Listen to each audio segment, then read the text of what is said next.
El 29 de enero, el santoral nos recuerda a San Pedro Nolasco. Él fue un religioso de Barcelona nacido en 1180. Perteneció a la Orden de la Bienaventurada Virgen María de la Merced para la redención de cautivos. Su trabajo pastoral como seglar comenzó en Valencia, con la redención de los cautivos de manos de los musulmanes. Él ponía de su propio dinero para redimir a los cristianos. La madrugada del 2 de agosto de 1218 se le apareció la Virgen y le pidió que fundara una orden que se dedicara a esta labor de la redención de los cristianos. Él obedeció. Finalmente, en 1235, el Papa Gregorio IX la aprobó. Los miembros eran nobles caballeros, incluso se entregaban ellos a cambio de la redención de otros. Redimieron a más de 80.000 cristianos que serían vendidos como esclavos por los musulmanes en África. Murió en 1254. También recordamos a San Constancio de Perugia. Fue un mártir del siglo II.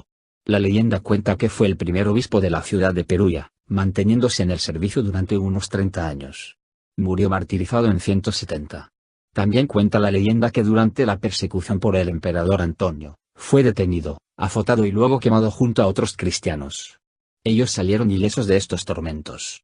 Fue encarcelado, pero convirtió a uno de los guardias que los dejó en libertad.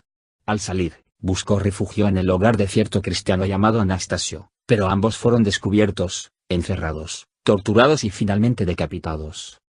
Otro santo celebrado el día de hoy es San Gildas el Sabio. Nació en Reino Unido en 496. Quiso ser sacerdote y así se ordenó. También tenía una predilección por la escritura. Se le recuerda como un monje escribano. Gracias al legado de sus escritos se le conoció como sabio. Escribió mucho sobre la vida en los monasterios y sus ideales. Recordemos que a los sacerdotes que viven en monasterios se les llama sacerdotes regulares y a los sacerdotes que sirven en parroquias, pastoreando al pueblo de Dios, se les conoce como sacerdotes seculares. A los monjes se les conoce como regulares porque viven bajo una regla. San Gildas fue uno de los creadores de las reglas bajo los que se rigen los sacerdotes que prefieren la vida monástica. Después del periodo de conquista del Imperio Romano de las Islas Británicas, San Gildas fue un importante modelo para los escritores anglosajones, tanto en latín como en inglés. Varios escritos británicos de a partir del siglo VI tienen alguna base en este sabio. Murió en Ruiz, Bretaña en 570. San Mauro de Anjou, también San Mauro del Loira, fue un abad de Glanceville, discípulo de San Benito enviado a Francia en 543 para fundar monasterios. La congregación de San Mauro, los mauritas, que existieron entre 1618 y 1790, llevaban ese nombre por el gran número de eruditos entre sus miembros. Redactaron y publicaron muchos escritos tratando varias ramas de las humanidades. San Mauro murió en 584 en Francia. Recordamos también a San Sulpicio de Severo. Nació en 363. Fue aristócrata de Aquitania. Realizó estudios jurídicos y trabajó en varias ciudades de Galia, territorio de lo que hoy Francia. Cuando enviudó, comenzó una vida de purificación del espíritu por medio de la negación de los placeres materiales. Además de lo anterior, escribió la primera biografía de San Martín de Tours, Francia y una crónica de historia sagrada que cubre acontecimientos de la historia de la salvación desde la creación hasta el año 400. Murió en 425. Finalmente, los santos Valerio de Zaragoza y Valerio de Trevis. Valerio de Zaragoza fue un obispo de esa ciudad española durante el siglo IV. Se le recuerda como confesor de la fe cristiana en la península ibérica. Fue maestro de San Vicente Mártir. Es el patrón de Zaragoza. Murió en 315 en Barbastro, España. El otro Valerio es San Valerio de Treveris, fue obispo de Treveris. Según la tradición, era un seguidor de San Eucario, el primer obispo de Treveris. Eucario fue enviado a Gaol como obispo, junto al diácono Valerio y el subdiácono Materno. Llegaron al Rin y a Yelum en Alsacia, donde Materno moriría. Sus dos compañeros se apresuraron a orar ante San Pedro para rogarle que devolviera la vida a Materno.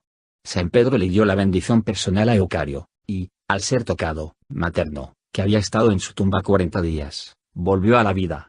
Después de este milagro, los gentiles se convirtieron luego en gran número.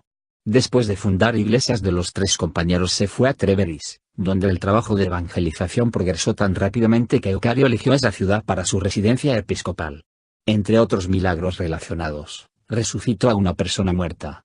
Eucario murió el 8 de diciembre, después de haber sido obispo durante 25 años, y fue enterrado en la iglesia de San Juan fuera de la ciudad. Valerio fue obispo durante 15 años y fue sucedido por Materno, que en este interinaje fundó la diócesis de Colonia y Tongeren, siendo obispo durante 40 años. Murió en el año 320. Litúrgicamente, celebramos hoy el lunes de la cuarta semana del tiempo ordinario. Continuamos con la lectura del segundo libro de Samuel. Recordemos que el sábado escuchábamos como Natán le había dicho a David que no sería él quien construiría una casa para Yahvé, sino que uno de su descendencia. Pero por sus pecados, también había recibido la advertencia de que otro de sus hijos se rebelaría. Y así fue. Hoy escuchamos cómo Absalón, hijo de David, ha ascendido al trono, y está persiguiendo a su padre. David huye hacia las montañas. Por eso debemos recordar que todas nuestras acciones tienen consecuencias. No es que Dios quiera el mal para nosotros, es que nosotros no construimos el bien con nuestras acciones. Recordemos que Dios actúa por medio de nosotros. Si nosotros nos dejamos seducir por Él, le escuchamos y vivimos según su voluntad. Así procuramos el bien, no solo para nosotros sino para los que nos rodean. David había encontrado el favor de Dios, por eso lo eligió para derrotar al gigante y luego ocupar el trono de Israel. Pero luego olvidó el amor y los mandatos de Dios y cometió adulterio con la mujer de Urías. Fue él mismo que construyó el mal que le perseguía en ese momento. Y el pariente del rey Saúl se lo deja muy claro. Vete, vete, asesino, canalla. El Señor te paga la matanza de la familia de Saúl, cuyo trono has usurpado. El Señor ha entregado el reino a tu hijo Absalón, mientras tú has caído en desgracia, porque eres un asesino. Pero recordemos que por mal que hayamos obrado, la misericordia de Dios es infinita. Él siempre está dispuesto a perdonarnos. Por eso la actitud de David es ejemplar. Así es como nosotros debemos actuar.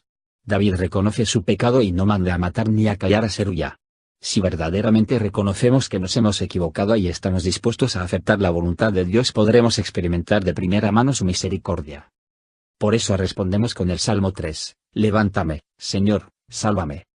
En el Evangelio, también continuamos con la lectura del capítulo 5 del Evangelio según San Marcos. Recordamos que el sábado Jesús calmaba la tormenta sobre el mar de Galilea. Hoy se nos cuenta que llegan a la otra orilla. Al llegar a la otra orilla se encuentran con otro endemoniado, así como el que escuchábamos ayer en la lectura dominical.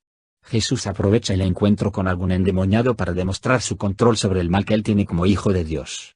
Recordemos que Jesús y sus discípulos han cruzado a la otra orilla del mar de Galilea, ya no están en territorio judío. Las personas con quienes se encuentran aquí no necesariamente conocen al Dios de Abraham, Dios de Jacob y Dios de Isaac, y es normal que se asusten al ver la obra del Hijo de Dios. Aunque los hombres no le conozcan, los espíritus del mal sí lo reconocen. Tus problemas tienen solución en Jesús, y aunque a veces no lo queramos reconocer, el diablo sabe que Jesús tiene respuesta a todo y por eso no quiere dejar que nos acerquemos a él, así como le pide este demonio que se llama Legión, porque no era uno sino muchos espíritus los que estaban en él. Son tantos que el Evangelio nos dice que fueron y entraron en una piara de más de 2000 cerdos. ¿Se imaginan cómo debió haber estado ese hombre? Esto es para manifestar que más mal que haya en nuestra vida, Dios tiene control sobre tu vida, es capaz de sacar todo eso de ti. Pero el mal sabe que Jesús tiene control sobre él y por eso tratará de alejarte, porque se ha acomodado en ti y no quiere permitir que te acerques al que te puede liberar. Oremos insistentemente para que nosotros no nos alejemos y por los que se han alejado para que encuentren el camino que les lleve hacia la vida. Y es más, convirtamos esa oración en acción y seamos nosotros quienes llevemos a Dios a los más alejados. Que Dios te bendiga.